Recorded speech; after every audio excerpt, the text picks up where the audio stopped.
Tinapay mula sa langit. A daily morning devotion with CRC family.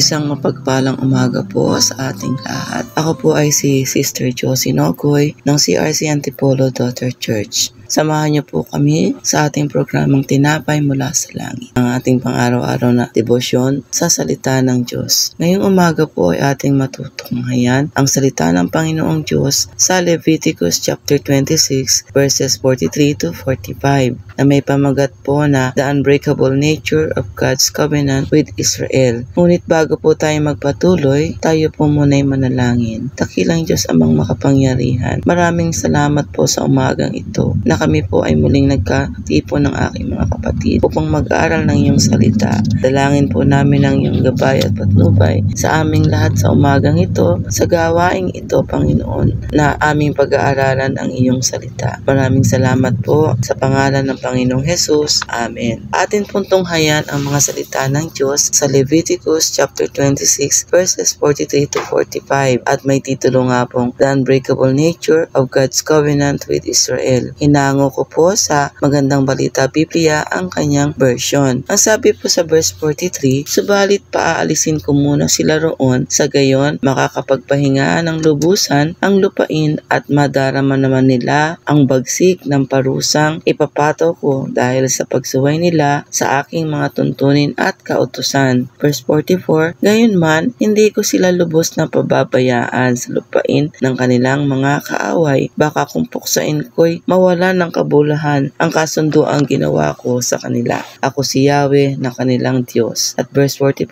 po, aalalahanin ko sila alang-alang sa kasunduan sa kanilang mga ninuno inilabas ko sa Ehipto. Nasaksihan ng mga bansa ang ginawa kong ito upang ako'y maging Diyos nila. Ako si Yahweh. Purihin po ang pagbasa ng kanyang salita. Sabi po, kinakailangan tuparin ang kasunduan ng Panginoon sa kanyang mga tinawag o sa mga taong kanyang kinasundo na sina Abraham, Jacob at Isaac. Ang gagawin po ng Panginoon kung hindi susundin ng bayang Israel ang mga tuntunin at kautusan ng Panginoong Yahweh ay makakatanggap sila ng parusa. Mula po sa umpisa ng chapter 26 ay isinad na doon ang mga kaparusahang ibibigay ng Panginoon tulad ng kasakitang walang lunas, titigmain at sasakupin ng kaaway. Magkakaroon ng tagtuyot at magkakaroon ng kaguluhan. At dito po, habang binabaybay po natin ang kapahayagan ng Panginoon sa kanyang mga salita mula verses 40 at sa mga sumunod pa, ay papatindi po at mas malupit na po ang parusa. Papaalisin sila sa lupang ibinigay sa kanila ng Panginoon at hindi sila hahayaang manalo sa mga kalaban nila. Lulupigin sila at mamamatay sila doon sa lupa ng kanilang kaaway, kahit na ang kanilang mga anak. Kung may matira man ay parurusahan pa rin ng Panginoon dahil sa katigasan ng ulo ng Israel. Ito yung ginagawa ng Panginoong Diyos sa kanila dahil hindi sila marunong kumilala sa ginagawa ng Panginoong Yahweh. Utos iyon at tuntunin na dapat silang magpasakop sa Diyos na makapangyarihan. Ngunit dahil nga sa nangyayari sa bayang Israel at likas silang may katigasan ng ulo, kaya yun ang binibigay ng Panginoon sa kanila. Ngayon po ay may isang katanungan. Kinakailangan bang dapat sundin ang kalooban ng Panginoong Yahweh? Opo.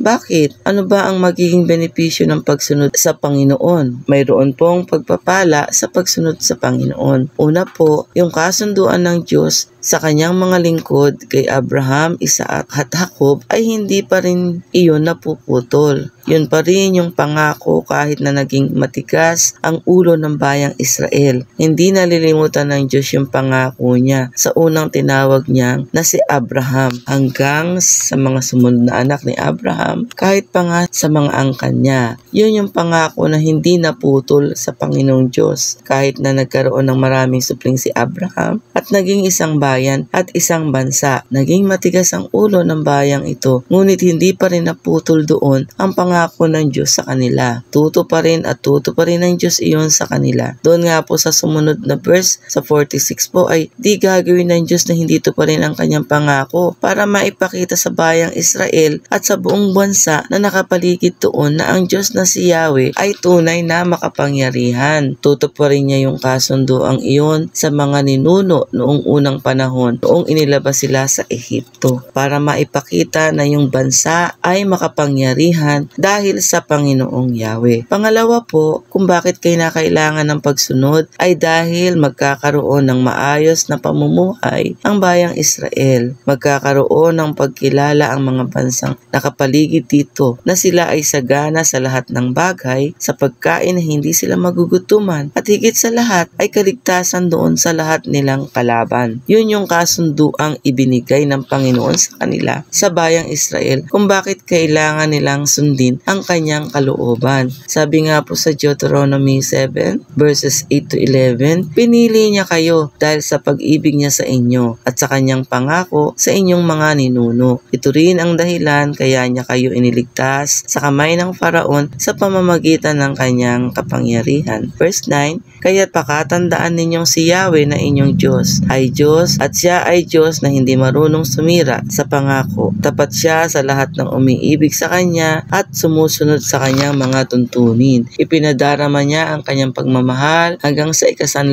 saling lahi. Verse 10, subalit inililipon niya ang lahat ng namumuhi sa kanya. Hindi makakaligtas sa kanyang parusa ang lahat ng hindi sumusunod sa kanya. And verse 11 po, kaya sundin ninyo ang kautusan at mga tuntuning ito na ibinigay ko sa inyo. Ngayon po, dumako tayo sa conclusion sa Jeremiah chapter 32 verse 40 po. Ang sabi ng Panginoon, gagawa ako ng walang hanggang kasunduan sa kanila at patuloy akong gagawa ng mabuti sa kanila. Bibigyan ko sila ng hangaring gumalang sa akin para hindi na sila lumayo sa akin. Tunay nga po mga kapatid na hindi nababali o nasisira ang blood covenant ng Diyos sa mga Israelita, sa mga lupa na binigay ng Diyos sa Israelita. Basahin po natin ang salita sa Genesis chapter 13 verses 14 and 15. God told Abraham, lift your eyes now and look from the place where you are, for all the land which you see I will give to you and your descendants forever.